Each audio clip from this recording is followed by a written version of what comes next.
deixa o céu descer, deixa o céu descer, deixa o céu descer.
Glórias a Deus. Você pode dar um aplauso a esse Deus poderoso?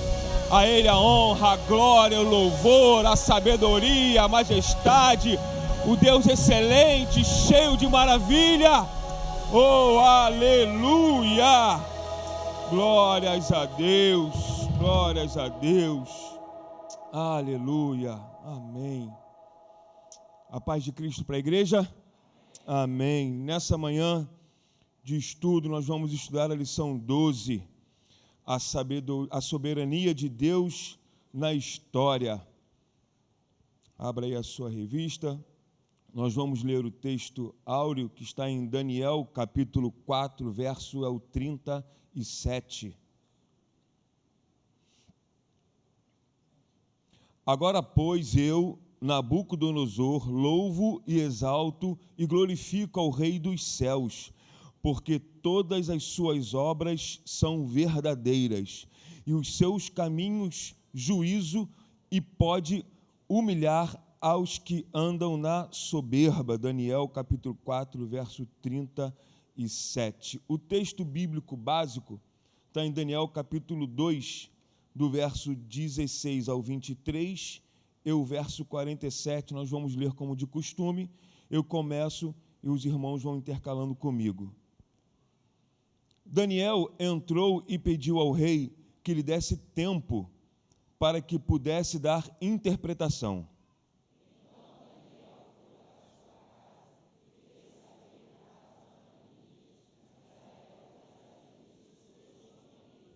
Para que pedissem misericórdia ao Deus dos céus sobre este segredo, a fim de que Daniel e seus companheiros não perecessem com o resto dos sábios da Babilônia.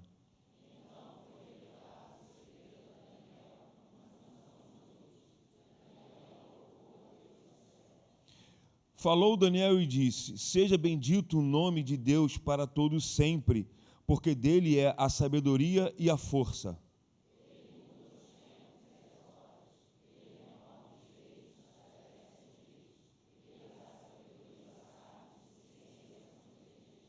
Ele revela o profundo e o escondido e conhece o que está em trevas, e com ele mora a luz.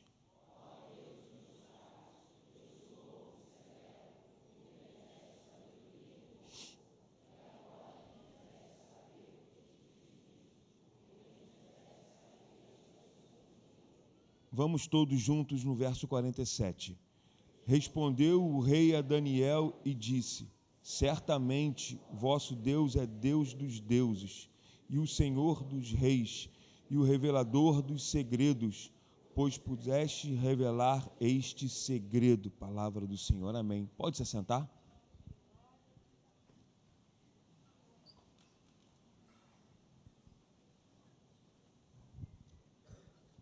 Paz de Cristo, queridos irmãos, glória a Deus de estarmos aqui nessa casa abençoada que é a casa de Deus.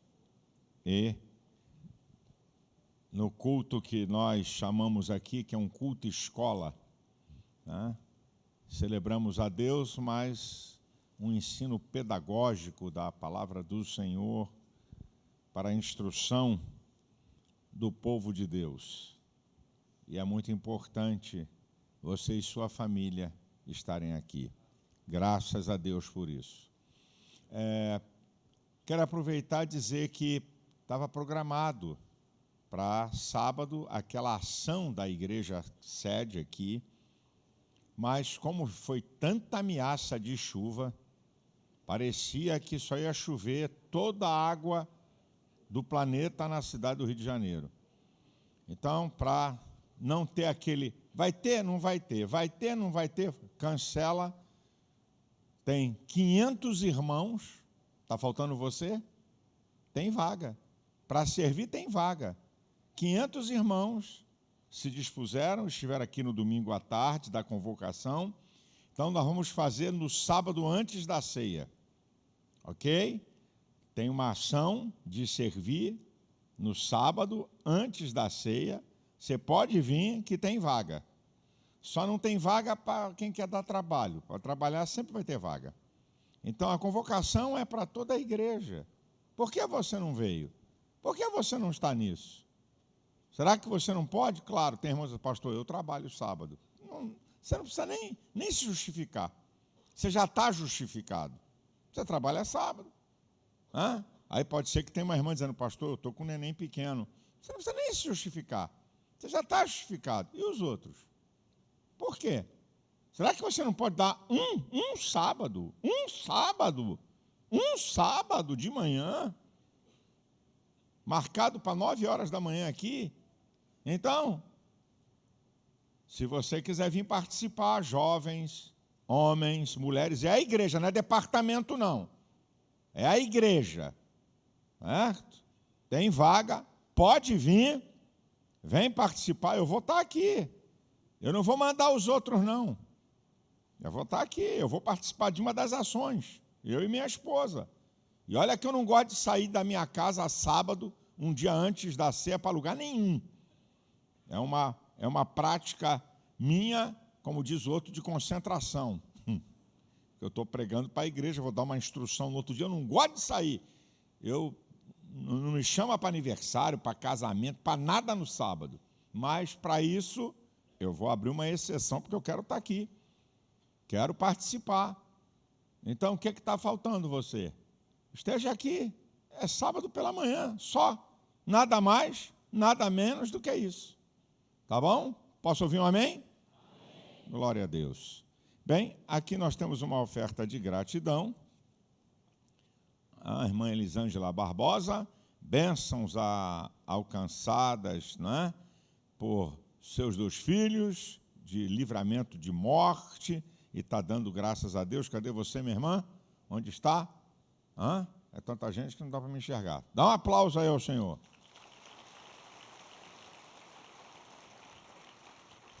Meus amados irmãos, como vocês sabem, eu cheguei de Portugal e inauguramos uma igreja no Porto, e uma coisa linda. O dono da propriedade lá no Porto, que é um empresário poderosíssimo, de muitas propriedades, ficou impressionado em 21 dias, do início ao fim da obra para inaugurar. 21 dias. O pessoal lá trabalhou quase que 24 horas para aprontar o lugar do templo. Agora, o outro espaço, vai começar a construção de salas, né? Tem apenas uma sala, uma secretaria e tal. Agora a construção de salas para a escola dominical, isso tudo. Mas a imagem que você vê do templo, tinha um outro salão que eu falei, não precisa nem mostrar isso. Um outro salão com um telão lotado de gente. Lotado de gente. Eu vou dizer uma coisa, porque a Deus pertence a glória, a honra, o poder e a majestade e a nossa dependência dele. Nesses dias, na igreja sede em Lisboa e lá no Porto, 65 pessoas aceitaram a Cristo. Vocês não têm ideia do que é isso. Tem igreja evangélica daqui do Brasil, em Portugal, que tem 20 anos lá e tem 50 pessoas. A nossa igreja sede faz culto de manhã e faz culto de noite, domingo, e nós temos lá mais de 600 pessoas na igreja sede. Todas as nossas igrejas, as outras 3 e essa nova de Porto, as outras, tudo cheia. E com um dado muito interessante, com portugueses. Não é só brasileiro, portugueses. Porque o mundo hoje ficou pequeno com a internet. E o Brasil tem uma influência sobre as nações de língua portuguesa. É interessante o que eu encontrei, é interessante, na rua, em restaurante, em shopping, em loja, o que eu encontrei de africano, porque eu tive alguns anos, uns 8 anos, eu tive programa de televisão em Angola, Moçambique, Guiné-Bissau, Cabo Verde. Mas o que cruzou comigo de gente dessas nações, a Bíblia diz, lança teu pão sobre as águas e depois de muitos dias o acharás. Fala, pô, pastor Malafaia, eu te assistia no meu país, mas isso foram vários africanos. Sem contar, eu encontrei, foi brasileiro, que mora lá e que como turista. Há muita gente que veio falar comigo. Muita gente. Então, a Deus a glória. Vamos continuar a nossa marcha, né? Ontem, nós inauguramos mais uma igreja, Vila Valqueire. Ficou top. Olha, eu vibro para a gente fazer com excelência. Eu, com todo respeito, como dizia meu saudoso sogro e pastor dessa igreja, ditado do pessoal do interior, coruja que não gaba do toco, chumbo nela. Eu vou dizer uma coisa, a Deus a glória. R$1 milhão que nós investimos, eu desafio qual é a denominação que investe R$1 milhão no tamanho de uma igreja daquela. tudo do melhor e com excelência. Tem um videozinho aí, mostra aí, por favor, a inauguração ontem de Vila Valqueire.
Aí.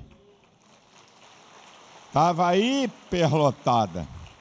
8 pessoas aceitaram a Cristo. Na inauguração lá da igreja no Porto, 28 pessoas aceitaram a Cristo.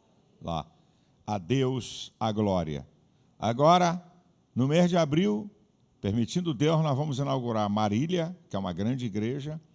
Vamos inaugurar Boston. E isso aqui é o que está certo. Em maio, nós vamos inaugurar a grande igreja de Vilar dos Teles. E as outras, eu tenho que marcar data, e tem aí nesse período entre abril e início de maio, tem Carangola, que nós vamos inaugurar. Tem Rio das Ostras, a 4ª igreja em Rio das Ostras, que nós vamos inaugurar. Vai ficar pronto as reformas totais de São João de Meriti e também de Campos Elíseos, que são a reforma, essa é grande, estamos fazendo toda ela. E se tem alguma aí que está faltando, que a minha mente falha, vamos seguir em frente, que vai dar certo. Agora, irmãozão, eu preciso de 2 coisas, preciso da sua oração. Ora, precisamos de um milagre. É muito recurso, é muito dinheiro para fazer com excelência. Você vê uma igrejinha desse tamanho, né? Equipamento de som importado, equipamentos importados, tudo do melhor. Ar-condicionado, cadeiras como aqui, sabe? E aquele povo, o lugar que estava lá na Vila Valqueire, eu vou dizer para os irmãos, era para lá de Lodebar. Brinquei com os irmãos. Valeu a pena vocês aguentarem, hein? Vocês são heróis. Aí eu brinquei, vocês saíram para lá de Lodebar para Jerusalém, o pessoal riu. Porque ficou muito bonita, está na avenida principal, top. E nós temos aí muita coisa para fazer, muita. Fora essas obras aí que temos que terminar, tem mais 5 na fila. A próxima, assim que terminar a Vila dos Teles, nós começamos Nilópolis. Vamos ter que jogar tudo no chão, só deixar as salas. Para poder aproveitar melhor o espaço, o teto todo comprometido, vou ter que derrubar tudo. Mas não tem problema. Vamos deixar a fachada e o prédio atrás. O miolo a gente derruba e faz um novo. E vamos seguir em frente. Depois disso, né, é a marcha da igreja. Aí nós vamos, ou junto ou não, vou ver, talvez eu comece tanto Nilópolis como 25 de agosto. Né, que aparece aqui o vídeo, alguém trabalhando numa obra, era o dono que estava fazendo. Mas o cara não aguentou, falou, pastor, completa lá e faz. Eu falei, então tá, então você aguarde.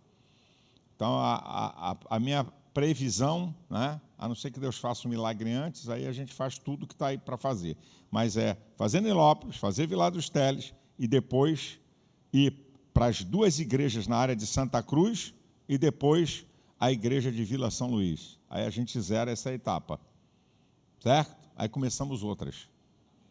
Porque enquanto a trombeta não soar, nós vamos expandir o reino de Deus. E aí sim, estou falando daquilo que eu penso. O que a gente pensa, eu estou falando dentro da minha lógica aqui, do que a igreja tem. E aí sim, quando acabar essas que eu estou falando aqui para vocês, aí eu vou dar uma prioridade para uma escola, para ser referência de escola abrir uma escola, escola por princípio, porque essa nossa criançada, gente, o negócio está feio, o bombardeio é grande, a coisa é pesada. Agora, vou dizer uma coisa, eu tudo digo, irmãos, tudo a Deus a glória. Você já parou para pensar numa coisa? Você acha que isso é normal? Isso é Deus, irmão. Eu fico olhando, né? Pastor, que Deus começa a abençoar, o ministério crescer, aí o cara começa a achar, esse cara sou eu. Medíocre é o líder, o pastor que acha que a coisa está acontecendo por causa dele. Não tem nada a ver com ele, tem a ver com o reino, tem a ver com a igreja. Se Deus te dá destaque na sociedade, você que não é pastor, na tua profissão, pô, esse pedreiro aqui, pô, esse cara é um pedreiro incomparável. Se quiser pegar ele para o serviço dele, tem que esperar 6 meses. Estou falando isso. Estou falando quem é doutor, quem é não sei quem. Não, sabe? Você, Deus te eleva, não é por tua causa, é por causa do reino. É teu testemunho, é teu trabalho. Nisso aí tudo o reino está sendo exaltado. Irmãos, você já parou para pensar que numa reunião ministerial do presidente da República, o cara me cita? Você já parou para pensar? O que é isso? Eu sei que eu não sou nada. O presidente Lula me citou. Estou incomodando. Eu não sabia que eu tinha tanta relevância. Porque se eu não estivesse incomodando, não me citava. Estou incomodando. Estou incomodando. O Deus, o nosso Deus não é o Deus do Malafaia. Eu falei, primeira vez que eu escuto esse cara falar uma verdade. Falei, cessa. E de fato, meu Deus não é o teu não. Aí eu fiz um vídeo, e, como diz o outro, destrocei o cara. Porque quando ele quer entrar num ambiente que ele não domina, que é o religioso, no embate político ele tem um lado, eu tenho outro. Mas no terreno religioso, até o pessoal do PT e da oposição falou com o deputado Sóstenes em Brasília. Cara, como é que o presidente Lula vai mexer logo com esse cara? Como é que vai se deu relevância para ele? E é verdade. E ele não sabe, quando ele falou, essa mistura de religião combateu, eu já estou com um vídeo pronto para mostrar ele falando que o PT começou com a religião. A casa vai cair mais uma vez. Mexe com quem? Eu vou provar. Fala dele que o PT começou com a religião. Não vou falar mais nada não para você assistir o vídeo. Tá, irmão. Então, a gente e o que é o reino de Deus? É para incomodar mesmo. Quer dizer que você acha que eu queria que o presidente me citasse me elogiando? Não. Pode me citar embaixo da bordura. Eu falei, opa, estou no caminho certo. Porque quando você começa a ser amado pelo mundo, fica com a antena ligada, tem alguma coisa errada. Mas quando você é criticado por posicionamentos, opa, você está no caminho certo. E deixa eu dizer uma coisa para a igreja aqui, que eu vou dizer outras vezes, vou dizer na ceia. Queria só informar vocês. Seu papel é interceder por mim. Ok? Eu sei o que eu estou fazendo. Ok? Eu sei o que eu estou fazendo.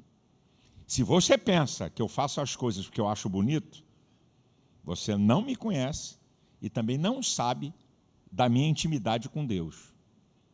Eu sei o que eu estou fazendo. Vocês podem ficar tranquilos. Eu sei muito bem o que estou fazendo. Sei de todos os riscos que estou correndo. Sei de tudo isso. Mas a gente lê a Bíblia, vê homens de Deus que passaram situações difíceis por se posicionarem, e a gente quer que hoje a gente seja aplaudido, elevado. Meu irmão, mexer nessa casa de marimbondo, e marimbondo selvagem, isso não é fácil. Só Deus para me guardar. Então eu sei muito bem o que eu estou fazendo. Podem ficar tranquilos quanto a isso. E jamais envolvi a igreja. Jamais citei alguma coisa dizendo que a ADVEC... Sou eu. Aqui é a igreja. Isso aqui sou eu. Minha voz profética, aquilo que Deus me direciona para fazer. Isso aqui é uma coisa. Outra coisa aqui, a igreja. Fique tranquilo que você nunca vai me ver eu botar você a reboque daquilo que Deus mandou fazer. Eu não posso ser uma covardia. Não, porque eu tenho o apoio da minha igreja. Você nunca vai me ver eu citar isso. Eu nunca vou botar vocês nessas questões. Agora eu só peço para você me ajudar em oração, porque é uma guerra de muita maldade, de muita injustiça, de muita manipulação. Vocês podem ter certeza. Vai acontecer alguma coisa. Não me pergunta como e quando, mas vai acontecer alguma coisa. Quando a igreja ora, alguma coisa acontece. Tem muita gente orando pelo Brasil. Vai acontecer alguma coisa. Não é possível, vai acontecer. E se Deus permite acontecer essas coisas, porque Deus também exerce juízo sobre as nações. Mas por que Deus permite? Qual é a marca do povo brasileiro? Idolatria, feitiçaria. Vamos botar o pingo nos is. Tem povo de Deus? Tem. Mas tem feitiçaria, tem idolatria, tem licenciosidade. Tem tudo. O que acontece na televisão brasileira não acontece em televisão do mundo nenhum. A promiscuidade apresentada na televisão 8, 9 horas da noite, só aqui no Brasil. Nas nações mais democráticas do mundo, quer ver safadeza? Paga. Não se respeita a família, não se respeita nada. Então, a gente quer o quê? Quer resultado de quê? Então, irmãozão, Deus também sabe o que Ele faz para exercer juízo. E vou dizer uma outra coisa aqui. Pode botar, pode soltar para quem vocês quiserem. Quem está me acompanhando aí, viu, ô fofoqueiro? Que está me assistindo aí. Pode soltar para quem vocês quiserem. E outra, vamos falar de nós? Um monte de líder evangélico, confortavelmente, numa boa, a igreja lotada de dinheiro, com várias aplicações, e o cara confortavelmente na sua posição. Eu conheço vários. Não conheço um, não. Vários. Então, igreja cheia, dinheiro. Eu já disse para vocês, um chegou para mim e falou. Eu fiquei assim olhando. Eu falei, até o tolo, quando se cala, se passa por sábio. Vou ficar calado. Malafaia, a nossa igreja, nós somos a maior conta bancária da nossa agência. Eu falei, poxa, olha, que coisa linda. Nós, graças a Deus, nós temos recursos sobrando. Eu falei, uau. Eu acho até que tem que ter algum recurso sobrando. Não precisa ser kamikaze como eu. Eu até acho que tem que ter mesmo. Agora, não estamos falando de sobrar algum recurso, nós estamos falando de nego nadando em dinheiro com aplicação em CDB, em sei lá o quê, e as almas indo para o inferno, o cara não está nem aí, irmão. Isso são vários. E Deus não está olhando isso? E Deus também não está vendo isso? Igrejas bilionárias nesse país investem o quê em educação? Igrejas bilionárias, igrejas que têm bilhões. Um deles, eu ouvi do cara, não ouvi de outro, disse assim para mim, Malafaia, se durante 6 meses, olha que esses caras têm igreja no Brasil inteiro, tem rádio, isso é um custo poderoso, tem programas de televisão. O cara disse assim para mim, se durante 6 meses não entrar 1 centavo na igreja, tem mais de 4.000 pastores assalariados, esse cara. Se durante 6 meses não entrar 1 centavo na minha igreja, eu tenho dinheiro para bancar tudo. Falei, poxa, que coisa fantástica. E aí, como eu sei das coisas, esse santo que falou isso para mim, tem mais de 1,5 bilhão em aplicações em banco. Aí Deus não está vendo isso, irmão? Está lá vivendo nabescamente, folgadamente, estão vendo a escola ser pervertida. Será que um miserável desse, Deus me perdoe, o cara não é miserável, é pastor, mas desculpa que eu fico indignado. Será que um cara desse não podia abrir uma escola de excelência, com ensino cristão, investir nisso? Então o que a gente quer, irmão? Meu Deus, por que está acontecendo? Irmão, Jeová é incrível, sabe? Sabe aquele ditado, com respeito ao seu nome? Você já viu aquele ditado? O que bate em Chico, bate em Francisco? Já ouviu esse ditado? Então, meu irmão, Deus pega uma coisa para exercer juízo de várias áreas. Para ensinar, uma fata aqui, ó. A nação, olha onde ela está. A nação, tem uma igreja poderosa? Tem. Mas o que está acontecendo com a igreja? O que está acontecendo com a igreja? Eu entendo o que é voz profética, gente. Deus não levanta 20 para falar a mesma coisa. Uma coisa é voz profética. Agora, um ministro do STF diz que existe envolvimento de entidades evangélicas com a milícia e o narcotráfico, e esses líderes não falarem nada, aí não, isso não é voz profética, isso é posicionamento. Voz profética eu entendo. Ei, pastor, tinha que ter um monte falando como o senhor fala. Não tinha que ter não. Deus levanta cada cara por um tempo. Deus não levanta 20, é só pegar a Bíblia e você ver. Mas se posicionar, quer dizer que um cara vai numa rede de TV e diz que existe uma milícia narcotraficantes e uma rede evangélica. Eu falei, aqui vai tomar-lhe uma varada. Vou partir para cima. Cadê os outros líderes? Com medo da caneta do ministro do STF, medo, calados. Não é questão profética, é questão de posicionamento. A gente está reclamando do que está acontecendo no Brasil? É para vocês pensarem. Vamos orar pela nossa nação. Não abra mão disso, não. Todo dia que você orar, ponha o Brasil. Põe a nossa nação nisso daí. A nossa nação, irmãos, o Satanás tem olho. Por quê, pastor? Vou te dar 2 motivos e vou encerrar isso aqui. 1.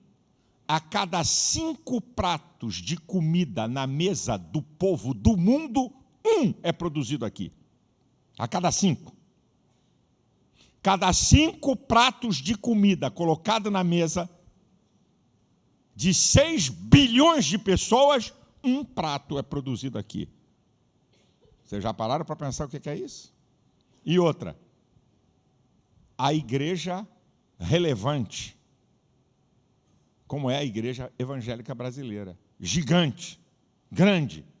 Então, Satanás tem olho nesse país. Satanás é a miséria, roubar, matar e destruir. Ele quer que o povo passe fome, ele quer crise. Então o diabo tem olho nesse país por 2 motivos. Você sabe o que é? E outra, hein? E nós não usamos nem 20% da terra que pode ser produtiva. Já parou para pensar? O que é isso? Então, irmãos, ore por esse país. E vamos fazer a nossa parte. Ore para Deus abrir portas de recursos grandes. Estou pedindo a Deus recursos grandes, porque eu só sonho com coisa grande. Pequeno já basta eu. Eu não tenho sonho pequeno, só tenho sonho de coisa grande. Porque o meu Deus é maior do que tudo que eu sonho. Ore. Agora, para você orar, tem uma condiçãozinha. Se você não é dizimista, não é ofertante, tua oração não vale nada. Isso eu chamo de oração inócua. Não tem valor nenhum.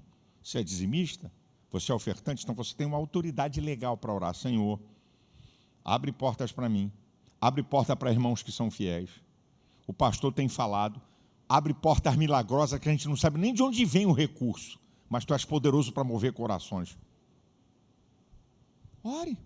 Faça a sua parte. Que Deus vos abençoe. Multiplique com toda a sorte de bênçãos no nome de Jesus. Obreiros podem distribuir os envelopes. Você pode ofertar com cartão de crédito e débito. Você que está me acompanhando por rede social, tem aí um QR Code que você pode ofertar com cartão de crédito e débito. Tem as contas da igreja que você pode enviar ofertas e vai aparecer o vídeo com as últimas inaugurações. Eu não sei se vai entrar já, se já foi montado o Vila Valqueire, mas vai aparecer aí Porto, as obras que estão sendo feitas e as obras que precisam fazer. Deus vos abençoe e multiplique abundantemente. Chegou aqui mais o irmão Jorge Luiz, agradecendo por uma porta de emprego. Está registrado aqui, meu irmão. Deus vos abençoe em nome de Jesus. Tem mais um aqui, de gratidão.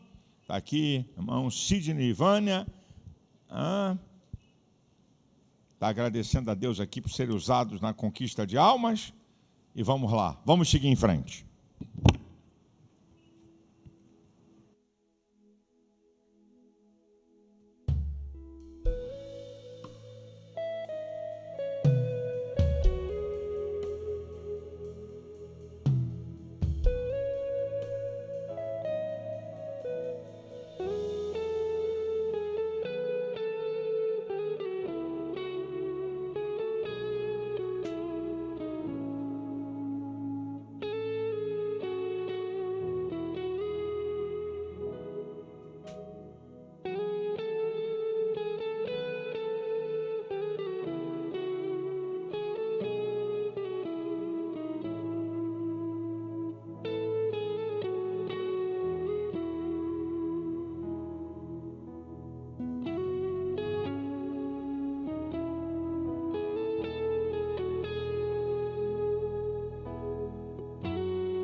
Levante a sua semente, por favor.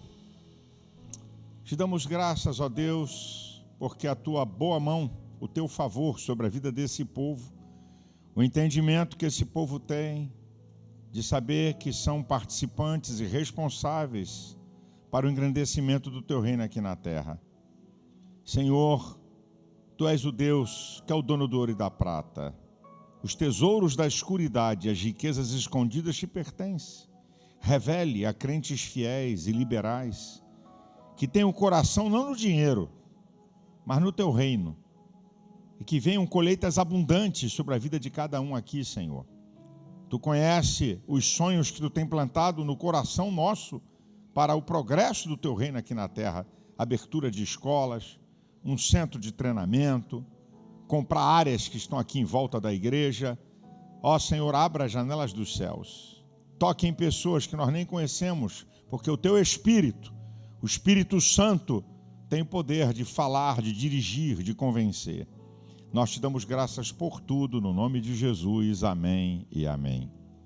A oferta você devolve na mão do obreiro, não precisa se levantar, só membros da igreja que dizimam é que se levantam para colocar nessas caixinhas os dízimos, ok?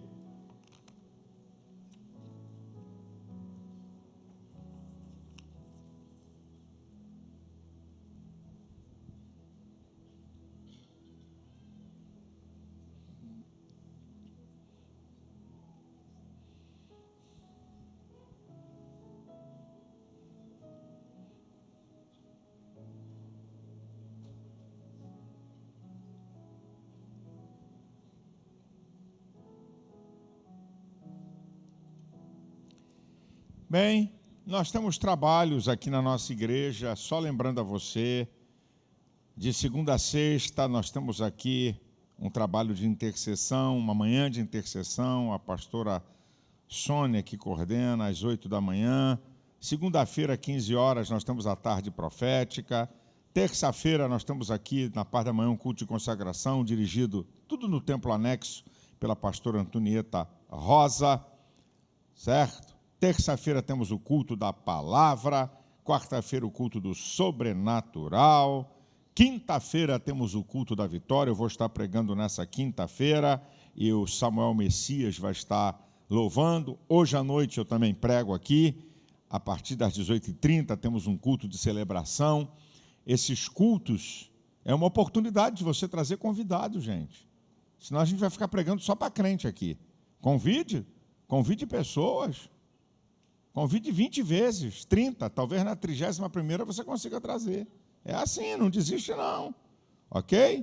E nós temos domingo que vem, lógico, a escola bíblica dominical e agora, sexta, sábado, domingo, nós temos aqui a Conferência das Mulheres Vitoriosas. Servindo o reino com excelência, né? Vai estar aqui a Camila Barros, a Estla, né, a Midian, a Helena Raquel, a Raquel Lima, só a Helena Raquel, que não é membro aqui da nossa igreja, mas é pessoa, né, amiga já relacionada aqui, mas todas as outras servas do Senhor são membros aqui da igreja. Então, sexta-feira, 19 horas, começa aqui a jornada. Traga as suas amigas, convide, venha. Importantíssimo, certo? Está aqui, depois sábado tem programação de manhã, de tarde, de noite, e domingo à noite o encerramento aqui, domingo de manhã, a escola dominical. O projeto Gênesis, de preparação, não é? Pré-vestibular e também escolas militares, aulas aos sábados de 8 às 15h30, início dia 6/4 de abril, tem aí as inscrições, ok? Também nós temos aqui um trabalho agora, a Madrugada com Deus na ADVEC, certo? Na ADVEC oficial, é só você entrar, de terça para quarta, a 1 da manhã, de quinta para sexta, 1 da manhã, você pode participar, que eu tenho certeza que também é bênção de Deus para a sua vida, não é? Oração, intercessão. A pastora, Sueli, esposa do pastor França, né? Ela tem um sono difícil. Tem gente que de manhã é uma potência, outros de tarde e de noite. O caso da pastora Sueli não tem sono fácil. Então, ora. Por que não fazer um trabalho, então, geral? Porque tem muita gente que tem um sono um pouquinho mais tarde, em vez de ficar assistindo Netflix, né? Participa aqui do trabalho, tá certo? A escola de paz começa agora no dia 25 de março, tá certo? No Sala do Una, às 19h30, a Faculdade Vitória em Cristo, que tem curso de teologia bíblica, certo? Tem o curso de teologia sistemática, teologia ministerial, e aí é online, você pode estudar, tem descontos, vale a pena você se inscrever. Bem, já dei todos os anúncios, nós temos aqui salas para classes especiais, jovens e adolescentes, que estão lá do lado de fora, lá no templo anexo. Nós temos aqui a classe de novos membros, que fica aqui nessa sala, logo aqui ao lado. Nós temos no terceiro andar, sala 309. Quem nunca assistiu uma aula de escola dominical e está visitando, pode pegar o elevador, que tem que sair aqui do templo para pegar o elevador, ou a escada. Nós temos classes, o que mais, Ronaldo? Discipulado. Discipulado 1 e 2, que também está aqui no prédio, tá certo? Classe manuseando a Bíblia, o que mais? Já falei, nós mesmos já falei. Tem mais? Inglês também, tem classe? Lá no templo antigo, no anexo lá do templo. De alfabetização também tem lá. Pode a turma se retirar e o restante fica aqui.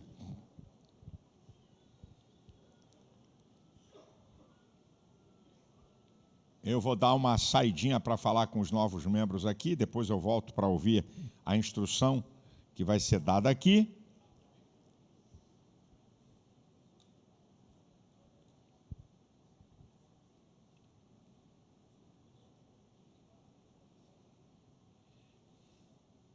Tem 2 salas que eu tenho que ir. Novos membros e no 309, quem está assistindo pela primeira vez à escola. Quando eu estou aqui, eu vou lá dar uma palavrinha para eles. Ok? 18h30 vamos estar aqui, como eu disse. Eu só esqueci de citar com todo mundo, agora já foi. É tanta coisa aqui, um monte de anúncio. Nós estamos pela 5ª vez lendo a Bíblia com a igreja. Pela 5ª vez. É a 5ª rodada. E estamos lendo agora o Evangelho de Mateus, no mês de março. O texto áureo do mês é Mateus 28:18. Disse Jesus: é-me dado todo o poder nos céus e na terra. Você pode repetir? Vou contar 1, 2, 3 no já. 1, 2, 3, já.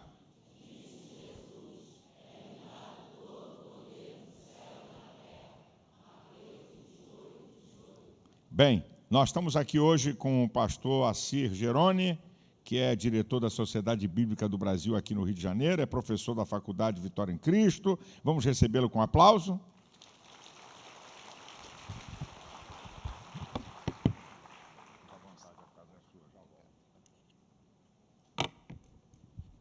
Meus irmãos, bom dia a todos, paz de Cristo a vocês. É uma grande alegria estar com vocês nesta manhã. Quero louvar a Deus pela vida desta igreja, pela vida do pastor Silas, pastor Elisete, pastor Odilton, pastor Ronaldo, amigos nessa caminhada. É uma alegria podermos falar da palavra de Deus nesta manhã, estudarmos um pouquinho sobre um assunto tão importante que é a soberania de Deus. Antes de eu falar, de eu trazer a nossa aula, eu tenho alguns livros escritos, infelizmente só consegui trazer um hoje, que é a Missão que Transforma, o que a Bíblia diz sobre a ação cristã no mundo. São mais de 300 páginas em que eu vou de Gênesis a Apocalipse, para nós entendermos qual é o nosso lugar no mundo. Tem gente que acha que fazer missões é para quem vai para outro país. Isso também é missão, mas não se limita a isso. Todos nós somos agentes de Deus onde estamos, na profissão que temos, na tua vida, onde você está inserido. Deus te colocou lá para frutificar e para cumprir o propósito dEle, para cumprir a missão dEle. Então, se você quer entender qual é o teu lugar nessa missão e como você pode usar a sua profissão, os seus recursos, o seu conhecimento para isso, tem esse livro que eu acho que pode te ajudar, Missão que Transforma, custa R$60, está lá naquele canto lá que eu não lembro o que é, inscrição para o batismo, acho que é isso. Está lá naquele canto, você pode passar lá e pegar, aceito Pix, dinheiro e cartão. Muito bem, irmãos, nós vamos estudar então a lição 12. Eu queria que... Nós já lemos o texto bíblico, então nós vamos começar já com a nossa projeção, indo para o conteúdo. Não sei onde que eu acompanho aqui. Muito bem, ali. A soberania de Deus na história. Esse é um tema fundamental, um tema teológico fundamental, que descreve quem é o nosso Deus. Então, nós vamos estudar sobre ele. Aqui mesmo? Foi. Já falei, sou casado com a Tânia, tenho 2 filhos, Assir Neto, com 24 anos. Lá em casa a gente não tem criatividade para pôr nome de filho, né? Meu pai é pastor, se chama Assir, eu sou Assir de Geroni Júnior, meu filho é Assir de Geroni Neto, e meu filho casou agora em agosto. Eu estou orando, pastor Elisete, para que Deus convença a minha nora a pôr o nome do meu neto de Assir de Geroni IV. A batalha está grande, irmãos, o inimigo está furioso, mas a gente continua crendo, né? E tem a Isabela também, com 22 anos, sou pastor da Igreja Maranata, do pastor Paulo César Brito, pastor hoje em Caxias, e com muita alegria eu quero reforçar, sou professor da FVC, e eu quero convidar você a conhecer a Faculdade Vitória em Cristo. Eu já dei aula em mais de 10 faculdades pelo Brasil, região Norte, Sul e Sudeste, e eu posso afirmar, sem qualquer demagogia, que o programa da Faculdade Vitória em Cristo é diferenciado.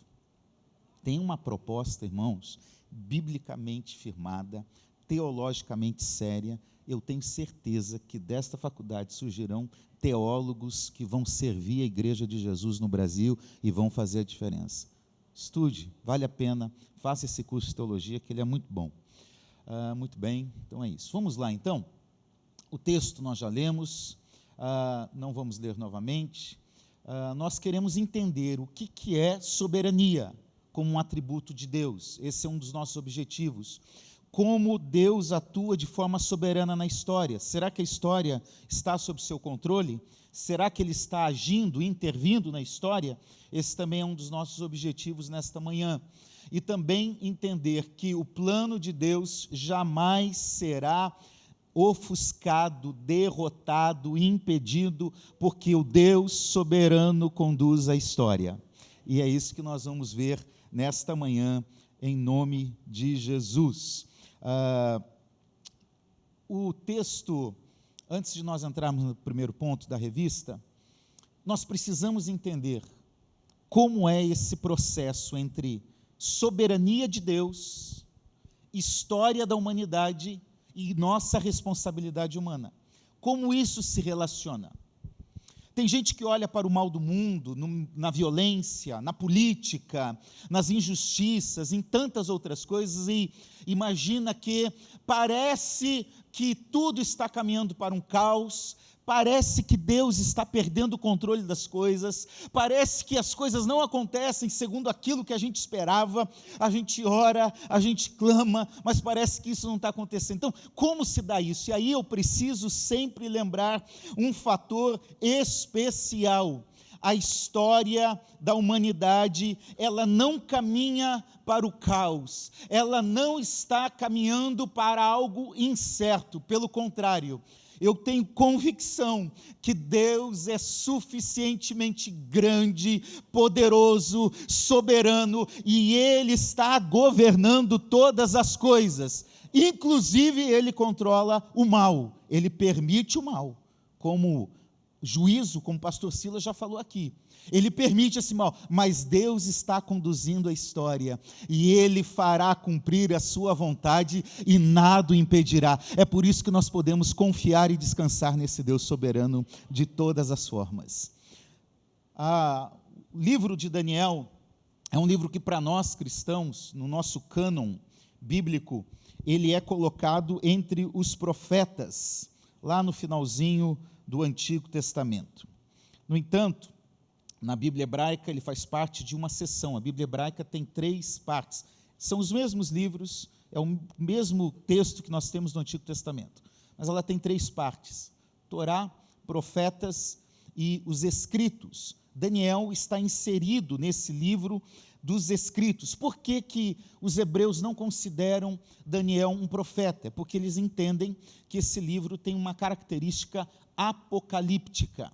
O que é uma literatura apocalíptica dentro da Bíblia? Nós temos isso tanto no Antigo quanto no Novo Testamento.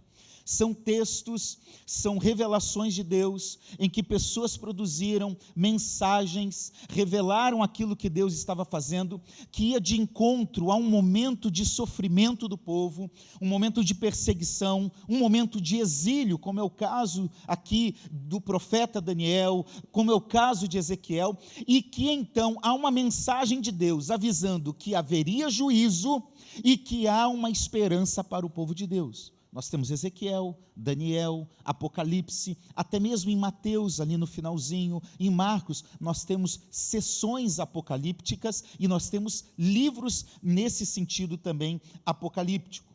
De uma forma mais prática, quando a gente olha para o livro do Daniel, afinal nós estamos estudando aqui os profetas nesta EBD, nós podemos dividir esse livro em duas partes. Primeiro, ele é um livro histórico. Do capítulo 1 ao capítulo 6, ele descreve fatos históricos verdadeiros que ocorreram durante o Império Babilônico, durante o Império Medo-Persa, quando o povo de Deus tinha ido para o exílio. Então, nós temos aqui fatos históricos, mas temos também, numa segunda parte, do capítulo 7 até o capítulo 12, uma parte que poderíamos dizer que é profética. São apontamentos de Deus sobre a realidade do mundo naquela época, sobre a realidade do povo de Deus, o povo de Judá, mas que também apontavam para a realidade do povo de Deus em todos os tempos e em todas as épocas. E qual é a mensagem deste livro? Se você pudesse resumi-lo, nós aprendemos aqui algumas coisas. Em primeiro lugar, Deus está no controle porque Ele é soberano. Quando situações difíceis vêm sobre nós, talvez você já passou por isso. Eu tenho 44 anos de idade, nasci na igreja, né? Nasci no hospital, mas logo depois fui para a igreja. Às vezes, quando acontece coisa difícil, você fala, cadê Deus? Eu lembro de uma situação bem difícil na minha vida, que eu pensei assim, Senhor, o Senhor está aí mesmo? O Senhor está me ouvindo? Quem já passou por essa experiência de falar, Senhor, o que o Senhor está ouvindo? Eu quero te dizer, nada pode surpreender a Deus e nada foge do seu controle. Ele está no controle da vida, da sua história, da sua família, da igreja. Ele está controlando tudo. E essa é uma mensagem forte do livro de Daniel. Outra mensagem: Deus conhece o futuro. Mais do que conhecer o futuro, Deus é que colocou o futuro lá. Irmãos, isso é fantástico, porque nós normalmente ficamos ansiosos com o amanhã, nós nos preocupamos com o que será do nosso país, com o que será da igreja, com o que será da família, o que será do futuro. Eu quero te dizer que o nosso futuro já está nas mãos daquele que construiu e que fez todas as coisas. Pode descansar, o seu futuro está nas mãos dele. Quando nós lemos, olha comigo, Daniel capítulo 2, eu quero que você mantenha a tua Bíblia aberta, versículo 9, é o contexto que nós estamos lendo.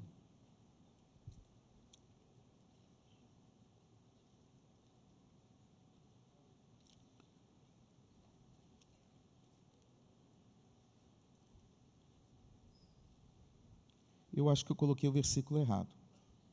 Deixa eu só achar aqui se é o 29, não 9, 2:29. Quando Daniel está falando com o rei sobre o seu sonho, daqui a pouco a gente vai entrar nele, ele diz, quando o Senhor, ó rei, estava na sua cama, surgiram em sua mente pensamentos a respeito do que vai acontecer, tradução corrigida diz, o que vai acontecer depois disso, a minha tradução diz, o que vai acontecer no futuro. Deus que revela os mistérios, revelou ao Senhor o que vai acontecer. O futuro já foi revelado por Deus. Eu gosto quando Billy Graham diz assim, eu já li a última página da Bíblia, vai dar tudo certo. Fique em paz. A fé cristã é uma fé de spoiler. É uma fé que a gente já sabe o final do filme. Sabe por quê? Deus revelou o que há de acontecer lá no último livro, em várias partes da Bíblia, mas Apocalipse tem esse caráter para mostrar para nós que o futuro não é uma dúvida, uma incerteza em que Deus está numa batalha contra o diabo, e vai que aos 49 do segundo tempo, o diabo dá uma rasteira e derrota Jesus. Vai que não dá certo, vai que a igreja não será salva. Eu quero dizer para você que isso é impossível. Apocalipse é escatológico, mas mais do que isso, ele é cristológico, porque ele diz que o cordeiro que foi prometido no Antigo Testamento foi sacrificado no início quando se encarnou.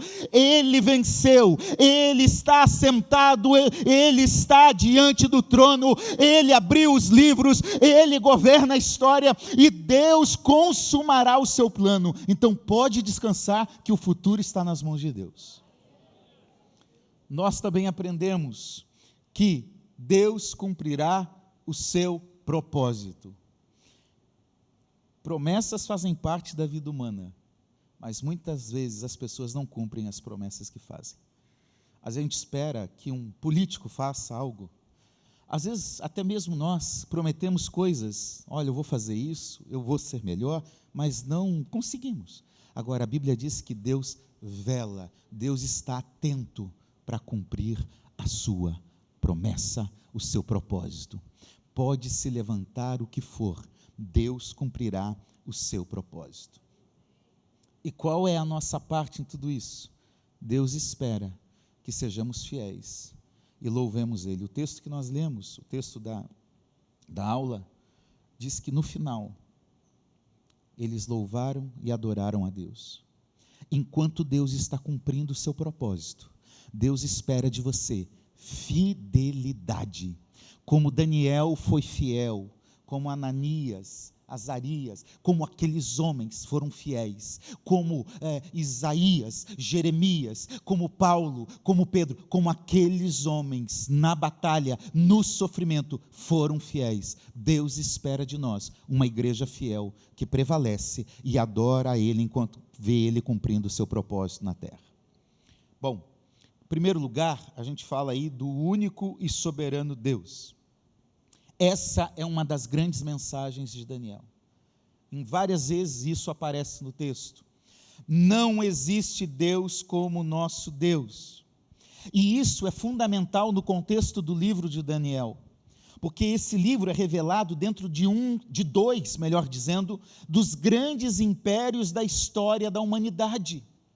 O Império Babilônico é reconhecido na Bíblia como um grande e forte império, mas se nós estudarmos lá, quem lembra, na época que era a 7ª série, porque agora mudou, acho que é 8º, não sei, um negócio aí meio diferente, né? Mas na época que eu estava na 7ª série, eu lembro de ter estudado, não lembro tanta coisa não, tá gente? Mas eu lembro de ter estudado sobre o Império Babilônico. Se você entrar no Google, se você assistir um pouquinho de History, você vai perceber que tem lá programas, documentários que falam do Império Babilônico e do Império Medo-Persa. Esses dois grandes impérios tinham um seu poder e muitas vezes atribuíam o seu poder às suas divindades. E aí, esses povos que estavam com Judá, com o povo de Deus no exílio, dominando sobre eles, Deus usa para dizer o seguinte: ó Babilônia, ó Persa, vocês não sabem nada.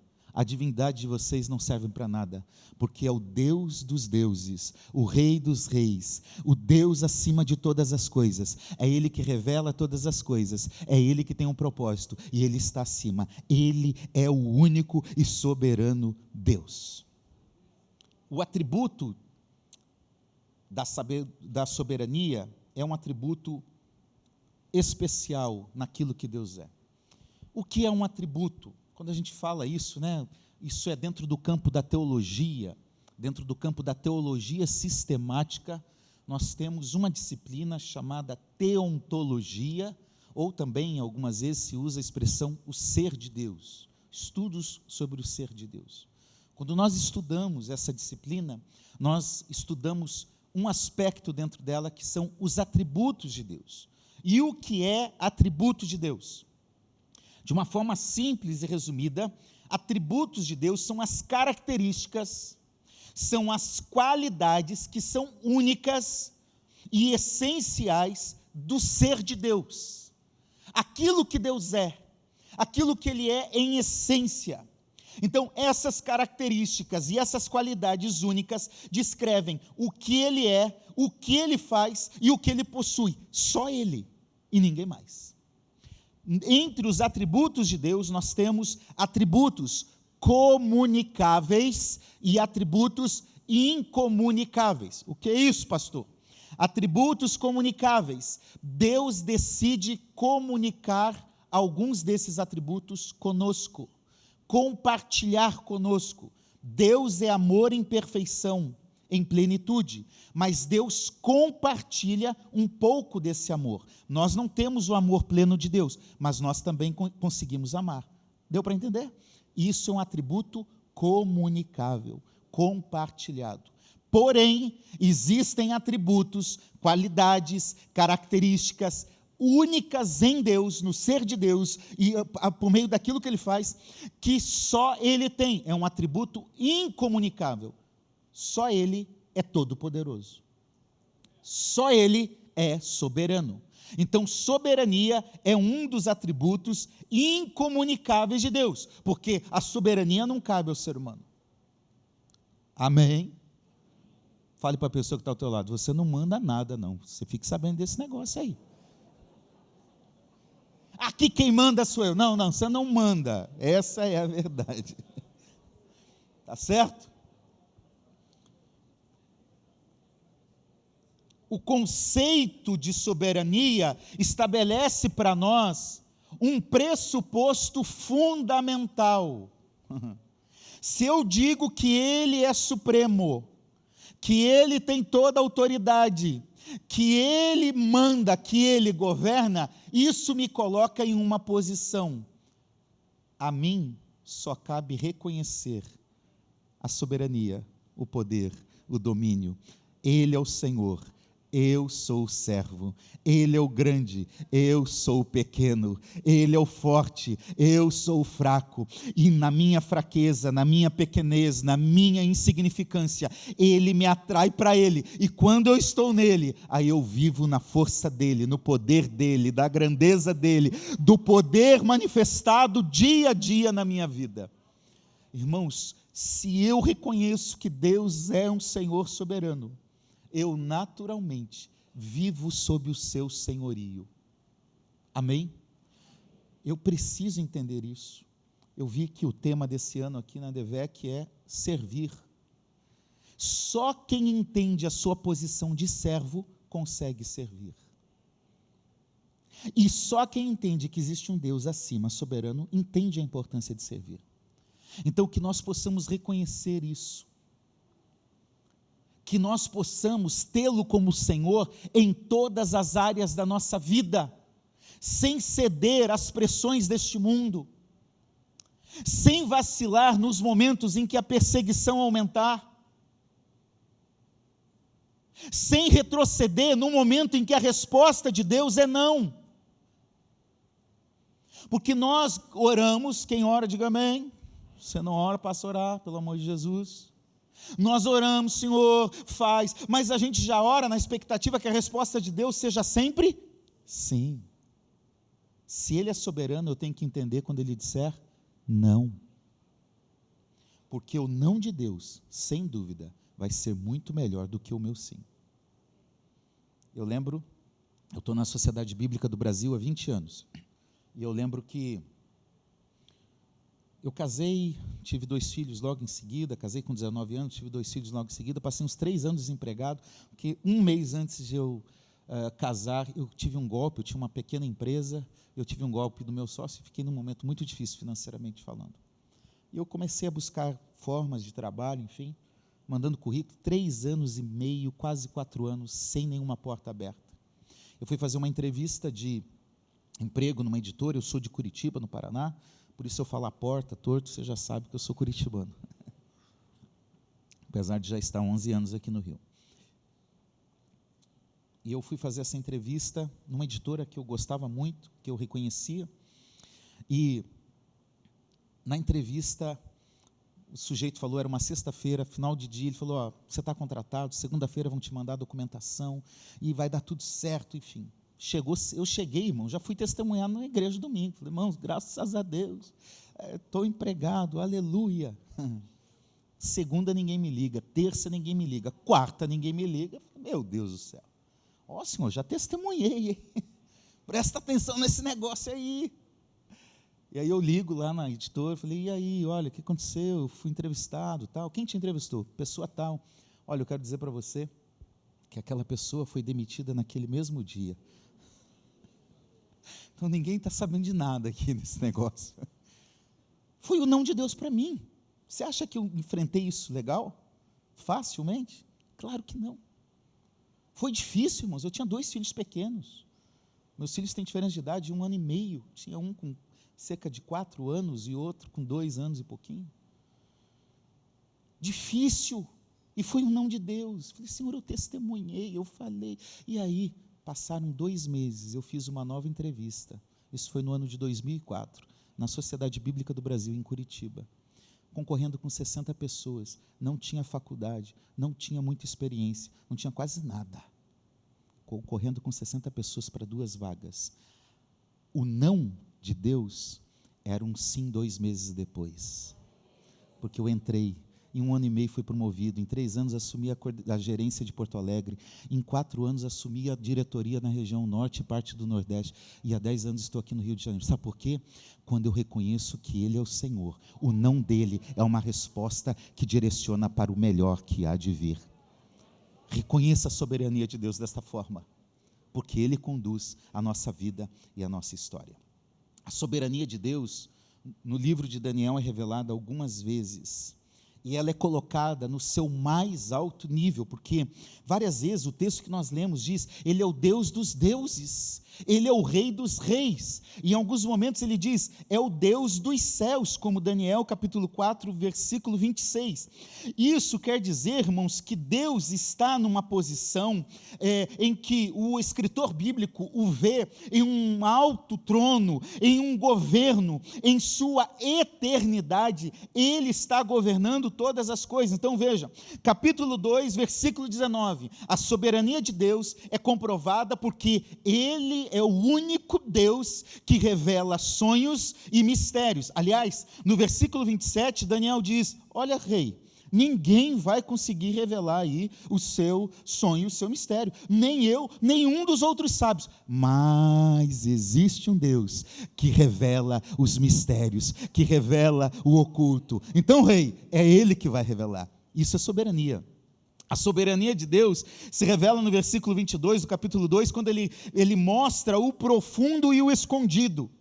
A soberania de Deus, verso 20, mostra que Ele é, olha que coisa fantástica, de eternidade a eternidade. Irmãos, explica isso. A nossa mente não consegue entender o que é eternidade. Nós somos limitados ao tempo, à cronologia, então é somente em Deus que a gente consegue entender que nós temos um Deus que antes das coisas existirem, Ele já existia. Quando eu era criança, meu pai sempre tinha umas palavras, umas frases que ele dizia assim, Deus não existe. Eu falei, que é isso? Um pastor falando esse negócio para mim? Porque Deus existe antes do existir. Antes da eternidade, antes de tudo, antes do mundo, Deus já é, Ele já está agindo, Ele já tem a história nas suas mãos, Deus de eternidade a eternidade. Ele controla o tempo e as estações, versículo 21. Ele dá sabedoria e entendimento, Ele dá ciência às pessoas, versículo 21. Ele governa os governos. É só um Deus assim que pode determinar o que vai acontecer no futuro, versículo 28. Então, acalma o teu coração, porque você tem um Deus eterno, soberano, poderoso, grandioso, que sabe todas as coisas e cumprirá o seu propósito. E essa soberania, ela não é apenas individual, ela não é circunstancial. Nós precisamos tomar cuidado, porque tem gente manipulando, enganando por aí, dizendo de um Deus que não intervém, de um Deus que não tem o controle das coisas, de um Deus que não pode fazer nada diante do mal. É um tipo de teologia que distancia-se desse poder e dessa soberania. Mas nós não entendemos assim, irmãos, porque nós acreditamos que o nosso Deus é o mesmo ontem, é o mesmo hoje, e será o mesmo amanhã, e será o mesmo eternamente. Ele é, e ponto final, e em sua soberania, Ele tem governado, Ele tem cuidado de cada detalhe da história. Ele estava com Daniel lá no Império Babilônico, como Ele está comigo e com você aqui no nosso país, aqui na nossa realidade. Ele governa em todas as coisas. Ele tem a governança sobre as nações. O sonho que Nabucodonosor tem a ver com ele? Tem, em parte, mas não se limita a ele. O sonho de Nabucodonosor aponta para uma realidade do futuro muito mais ampla, para mostrar que o plano de Deus com a humanidade, com as nações do mundo, vai acontecer do jeito dele. Por isso, interpretar esse sonho aqui era necessário para se entender o governo de Deus nas nações. Na cultura babilônica, se entendia que as divindades falavam por sonho. Ao que parece, ou Nabucodonosor não lembrava do sonho, ou ele estava testando os sábios do seu governo, do seu império, dizendo: olha, diga aí, eu não vou falar qual é o meu sonho, vocês que têm que dizer qual é o sonho. Independentemente do que for, a verdade é que ele sabia que havia ali uma mensagem. E se a pessoa se esquecesse desse conteúdo, desse sonho, o juízo viria. Então talvez aí esteja o desespero de Nabucodonosor. E Deus então está mostrando, e vai usar Daniel para interpretar, porque os sábios da Babilônia não conseguiram, reconheceram a sua incapacidade, mas Deus sempre tem um Daniel para falar: é você, eu vou te usar. Quem quer ser Daniel nessa manhã, diga amém. Mas está disposto aí também para a cova? Porque a gente quer coisa boa, né, irmão? A gente quer, não, vamos lá, Deus me usa, me fala. Mas ninguém vê o momento da cova, o momento da perseguição, o momento da murmuração, o momento da crítica. Nós precisamos estar dispostos. Ele quer nos usar nessa geração. Eu gosto em Atos quando Deus diz assim: assim como Davi serviu a sua geração. Permita-me parafrasear: Daniel serviu a sua geração, Davi serviu a sua geração, Isaías serviu a sua geração. Deus, em sua soberania, quer usar você para servir essa geração. Para ter gente que, quando ninguém consegue interpretar, ninguém consegue entender, Deus vem e fala: espera aí que eu tenho alguém, espera aí que eu tenho Fernando, espera aí que eu tenho Ronaldo, espera aí que eu tenho a Maria, espera aí que eu tenho Rodrigo, espera aí, eu tenho alguém aí nesse meio, nessa empresa, nessa escola, nesse ambiente familiar, eu tenho alguém aí que revela a minha vontade. Que nós sejamos porta-voz de Deus nesse tempo, nessa geração. O conteúdo do livro, do sonho de Nabucodonosor, ele tem a ver com o que nós podemos ver, está lá no versículo 31 ao 45 do capítulo 2, tem a ver com essa imagem. Nabucodonosor sonhou com uma grande estátua, altíssima, que tinha cabeça de ouro, que tinha peito e braços de prata, que tinha ventre e coxas de bronze, que tinha pernas de ferro, e pés de ferro e barro. Isso mostra algumas questões que foram interpretadas tradicionalmente na história da igreja e também dentro do judaísmo. A cabeça de ouro representava o Império Babilônico da época, um império forte, poderoso. O peito e braços, o Império Medo-Persa, alguns até entendem por ser braços, 2 braços, o Império Medo-Persa, e depois só o persa que continua. Nós também temos ventre e coxas de bronze, representando ali, mais uma vez, o grande império grego que dominou a história por bom tempo, influenciou, inclusive, o mundo daquela época com a língua, com a sua filosofia, com a sua cultura, e o povo de Deus sofreu muito nesse contexto, ali naquele período que nós chamamos de período interbíblico ou intertestamentário, e nós temos também as pernas de ferro, mostrando que nós temos o Império Romano com grande força, com expansão, com grande poder, que dominou boa parte do mundo daquela época, e por final tem pés de ferro e de barro. Isso representa, na maioria das vezes, na percepção de muitos estudiosos bíblicos, o império, o reino, melhor dizendo, do anticristo. É interessante ver que o reino posterior sempre destrói o anterior.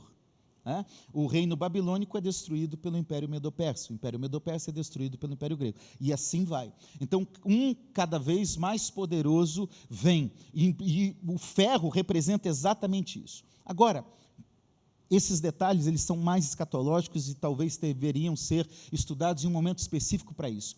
O que importa aqui é que Daniel está mostrando que vários reinos surgiram, vários dominadores tiveram o controle e um suposto governo em boa parte do mundo daquela época. Os pés de barro e ferro, misturando um pouco de barro com ferro, aponta para o último reino que viria antes de um melhor e maior, que é o império do anticristo. Dentro da visão da nossa visão pentecostal, pré-milenista, dispensacionalista, normalmente se entende então que desse contexto, os pés de barro e bronze e ferro, o ferro está ligado à perna de ferro, está de uma forma ou não, indireta ou indireta, ligada ao Império Romano. Então, na história, o reino do anticristo, o próprio anticristo, virá com algum vínculo, lembrando que não é a cidade exatamente, mas o império, o seu poder. Roma, o Império Romano teve durante bom tempo duas grandes forças, a Roma Oriental, o Império Romano Oriental e o Ocidental. A cidade de Roma representando o Ocidente, a cidade de Constantinopla representando o Oriente. Esse era o Império Romano durante boa parte da história. Então, de alguma forma, vem desse viés, e é por isso que hoje há várias interpretações, mas o anticristo deve vir desse bloco, dessa força poderosa, que tem a ver com a Roma antiga, ocidental ou oriental. Inclusive, há hoje pessoas que entendem que, por ser Constantinopla um vínculo com a atual Turquia, poderia vir até mesmo do ambiente islâmico. São hipóteses. O que nós sabemos é que o anticristo virá. Ele terá um governo, e ele terá em si um pouco de cada um dos impérios anteriores, e ele vai governar. E alguns entendem aqui que as 10 nações representam os 10 dedos, os pés, mostrando essa completude, essa unidade de um bloco de nações que virá e estabelecerá esse reino. Porém, o reino do anticristo virá, e nós sabemos disso. Há algo maior, há algo muito melhor. O reino do anticristo não é definitivo. Ele virá com força, ele virá com uma união, com muita gente, mas ele não dá a resposta final. Há um reino muito maior. Olhe comigo, capítulo 2, versículo 44 e 45. Mas nos dias desses reis, que tem a ver com o último reino ali, o reino do anticristo, o Deus do céu levantará um reino que jamais será destruído e que não passará a outro povo. Esse reino despedaçará e consumirá todos esses outros reinos, mas ele mesmo subsistirá para sempre.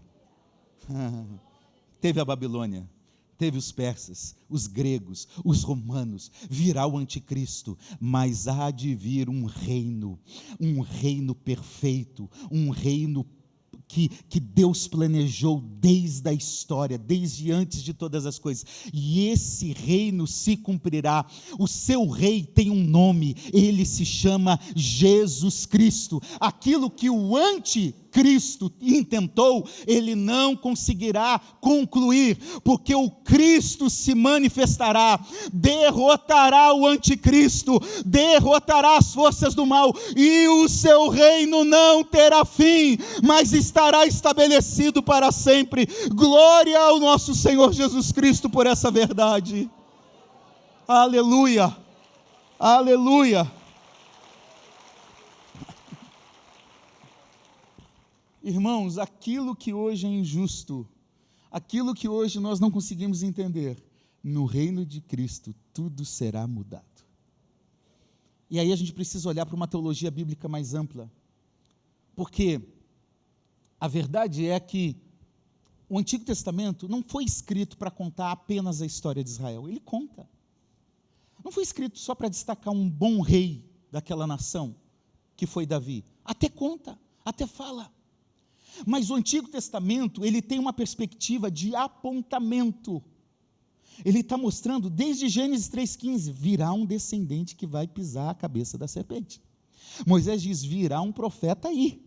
Samuel diz, virá um sacerdote melhor. E Davi e os salmistas normalmente apontam para um reino e para um Messias que há de vir. Então aquela expectativa do povo de Deus no tempo de Jesus, será que agora que o reino será estabelecido? Não é o reino igual ao de Davi, é um reino muito maior, muito melhor. Então o Antigo Testamento está dizendo assim, ó, ele virá, o descendente virá, o rei virá, o sacerdote pleno virá alguém maior. E aí quando a gente abre as páginas do Evangelho, a gente percebe Mateus, Marcos, Lucas dizendo, para que se cumprisse as Escrituras, ele veio, o rei chegou, o reino de Deus está implantado, ele está em vós, ele está entre vocês. O reino de Deus chegou com Cristo e ele se consumará no seu reino milenar, quando todas as coisas estarão de acordo com aquilo que ele planejou.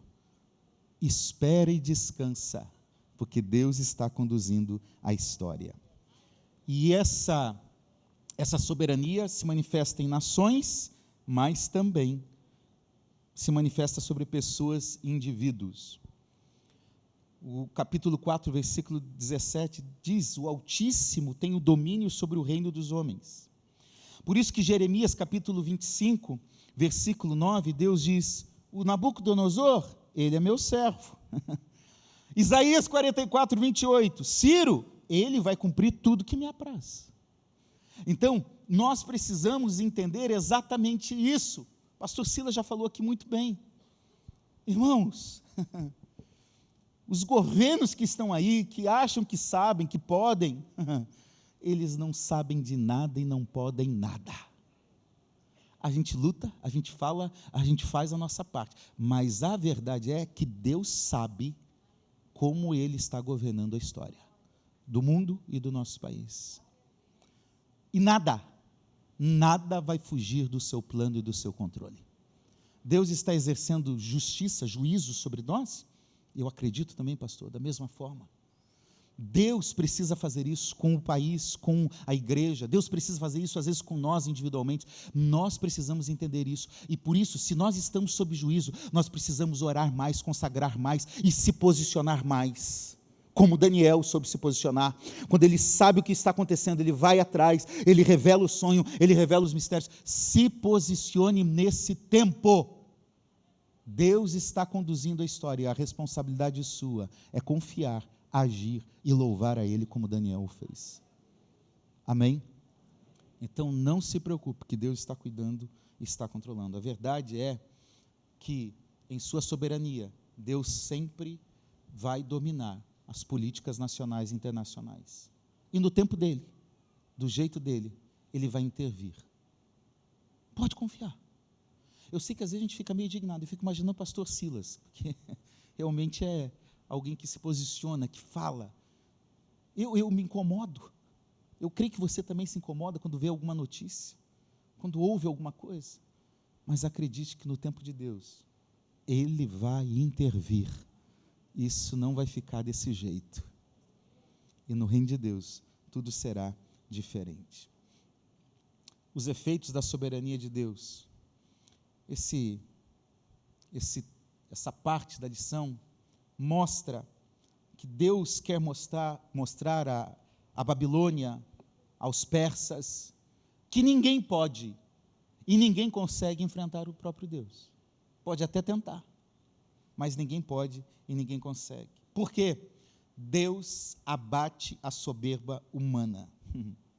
Nabucodonosor conquistou boa parte do mundo, ficou orgulhoso, ficou arrogante, e no capítulo 4, isso aparece muito bem. Ele tem um sonho, novamente, diante do seu poder, da sua grandeza, e agora, esse sonho vai mostrar, não o futuro, mas tem a ver com Nabucodonosor, porque quem acha que tem a soberania, não tem de fato, é Deus quem a tem. Quem está na liderança, quem está no governo, terá que se submeter a Deus, precisa estar submisso à sua vontade. O sonho, no capítulo 4 de Nabucodonosor, é uma árvore alta, com belas folhagens, frutos, sustento, sombra, mas um vigilante desceu do céu e mandou cortar a árvore e deixar só o toco da raiz. Ah, Nabucodonosor, não se acha não, você não é tudo isso, põe a bola no chão, você não tem todo esse poder.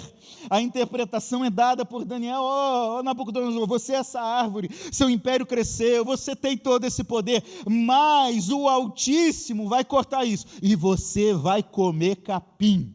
Essa é a verdade para quem tem soberba, essa é a verdade para quem acha que manda, essa é a verdade para quem acha que tem o poder do mundo. Deus irá abater os soberbos, e só quando Nabucodonosor se arrependesse, ele o restituiria. O pecado da soberba, irmãos, é um dos pecados mais silenciosos. Eu tenho certeza que ninguém vai sair daqui hoje e vai roubar um banco. Sim ou não? Amém, irmãos?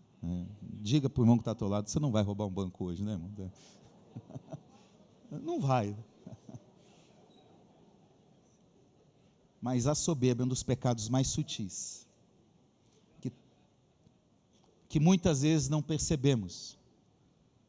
Olha o que Nabucodonosor diz no capítulo 4: eu edifiquei, eu construí, é a minha força, é o meu poder, é a minha glória, é a minha majestade, eu sou poderoso, eu tenho todas as coisas. Então Deus vai lá e abate. Fala: não é você não, meu filho, sou eu que governo a história. Deus abate os soberbos. Deixa eu correr aqui. Deus abate a profanação ao seu santo nome. No capítulo 5, agora Belsassar, filho de Nabucodonosor, mais uma vez está lá e tem agora não um sonho, mas uma visão, que escreve na parede, mãos que escrevem na parede. Você lembra dessa visão? E aí, mais uma vez, Deus vai mostrar que qualquer um que tentar profanar o nome de Deus, qualquer um que não respeitar o que é sagrado, o que pertence, o que foi separado para Deus, vai ter que prestar contas a Deus um dia. Isso é muito sério, irmãos. Cuidado para falar da noiva de Jesus, cuidado para falar da igreja, cuidado para falar dos homens que Deus levantou, cuidado, porque Deus há de trazer juízo, e Ele há de prestar conta com quem faz isso. Ele há de prestar conta. Então nós precisamos ficar atentos a esse aspecto também. Deus, em último lugar, Ele está ativo na história. Há um plano. Eu gosto de dizer que a Bíblia é um livro onde há um enredo.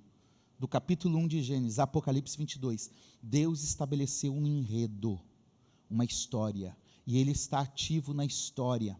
Ah, pastor, mas o mal está aí. Sim, o mal está aí. O diabo está agindo. Sim, o diabo está agindo. Mas Deus já determinou como resolver isso. Gênesis 3,15 é o proto-evangelho: o descendente virá. A cruz aponta para essa realidade. O mal já foi vencido na cruz do Calvário, e ele será extirpado da humanidade. Um dia não haverá choro, não haverá morte, não haverá dor, não haverá violência, não haverá corrupção, não haverá nada disso. Um dia esse governo vai se estabelecer plenamente, e Deus, enquanto isso, Ele continuará protegendo o seu povo. Deus cuida de mim, Deus cuida de você, pode confiar, pode descansar, porque Deus protegeu Daniel, protegeu Sadraque, Mesaque, Abednego. Deus continuará. Ah, pastor, mas se acontecer algo que não via a proteção de Deus, pode ficar tranquilo, que a maior proteção que Ele pode dar é a presença dEle na sua vida. Ele disse que a gente poderia enfrentar sofrimento, tribulação, aflição, mas a presença dEle é maior, é o consolo, é tudo o que nós precisamos e temos. O eterno Deus faz o que os soberanos não podem fazer. Dário até tentou livrar Daniel da cova dos leões, mas não foi capaz de fazer isso. Nabucodonosor tentou destruir o Deus Altíssimo, tentou afrontar os servos do Deus Altíssimo, mas não conseguiu. Belsazar profanou o nome de Deus, usou os utensílios do templo, mas foram derrotados. Sabe por quê? Deus é soberano sobre os soberanos da terra, e Ele cumprirá o seu propósito. Concluo dizendo que nós precisamos confiar na soberania de Deus. Você acredita na soberania de Deus na sua vida? Isso não é uma mensagem só da Bíblia para aquele tempo. Essa mensagem é para mim e para você. Ele é soberano na sua vida, na sua casa, na sua história, no seu casamento, na vida dos seus filhos. Ele é soberano no teu ambiente de trabalho, onde você estuda. Ele é soberano sobre você. Confie que Ele está no controle da sua vida.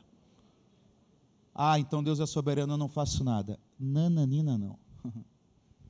A soberania de Deus se relaciona muito bem com aquilo que é a nossa responsabilidade humana. Enquanto Ele está governando, se posicione como Daniel. Fale da vontade de Deus como Daniel. Louve e adore a Deus como nós lemos no texto, assim como Daniel. Exalte ao Senhor, deixa Deus conduzir a sua soberania e esteja disposto para fazer o que Ele quer de você nesse tempo e nessa geração. Somente um Deus que é soberano pode fazer todas as coisas. Tem coisas que só Deus pode, tem coisas que nós podemos. Eu gosto de ver na ressurreição da filha de Jairo. Jesus ressuscita a filha de Jairo e diz assim no final: deem comida para ela. Ué, por que já não ressuscitou alimentada? Tudo certinho, tudo tranquilo? Um trabalho só? É porque fazer o milagre, ressuscitar, o impossível é com Deus. Mas dar comida era coisa de pai e mãe. Deus não vai fazer o que é para você fazer. Então, na soberania dele você deve confiar, mas também agir para fazer aquilo que ele espera de você. Confie, porque o nosso futuro está nas mãos do Senhor. Que Deus os abençoe.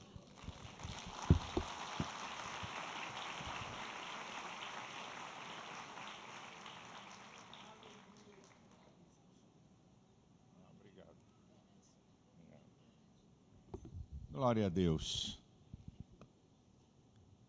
O que você ouviu de muito importante aqui é: Deus está no controle, mas Ele permite um homem escrever a história. Estar no controle é ter o poder de interferir do jeito que quer, na hora que quer, e ninguém pode impedir. Então Deus dá a caneta da história para o homem. Pode escrever a história, mas eu estou no controle. A hora que eu quiser, por causa dos meus propósitos, eu interfiro na história. Essa é a diferença. Deus permite um homem escrever a história, mas ele tem a soberania.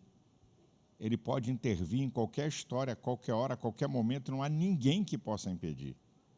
Esse é o Deus que nós servimos. Deus está em controle, já foi dito pelo professor, só estou reforçando, não significa que você não faça nada. Faça a sua parte. Deus está aqui olhando. E a qualquer hora Ele pode intervir para que os seus desígnios sejam cumpridos. Deus vos abençoe. De pé, por favor. Que você tenha aí um bom almoço. E à noite, venha para a casa de Deus, ore. Senhor, a Tua presença me dá graça para me levar uma pessoa. Fale com Deus, irmãos. A gente ora por tanta coisa. Vamos apresentar aqui o Augusto Cavalcante. Traga aqui, por favor. E já vou dar a bênção para você ir na paz de Cristo.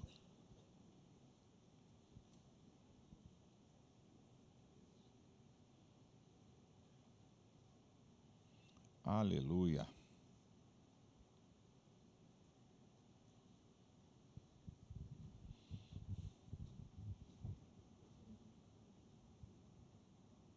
Tudo bem, minha irmã? Pode estar no seu colo. Esse é o cara. Esse aqui. Fala, irmãozão. E essa linda. Estende a mão sobre essa família, essa criança. Senhor, nós entregamos esse menino nas tuas mãos, essa família. Declaramos a bênção, declaramos a vitória, declaramos a proteção. Livra do mal, livra de pragas, livra do homem mau. Que essa criança seja criada nos teus caminhos, na tua casa. O seu lar seja um lar de bênção, paz, amor e prosperidade. Dá sabedoria aos seus pais, Senhor.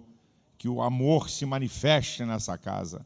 Nós te damos graças por tudo, em nome de Jesus. Amém e amém.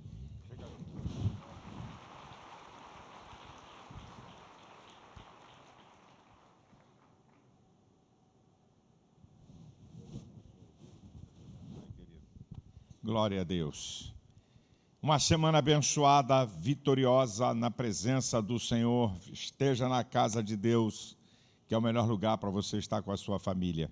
A graça de nosso Senhor e Salvador Jesus Cristo, o grande amor de Deus, as consolações do Espírito Santo sejam sobre todos e todos digam amém. Vá em paz.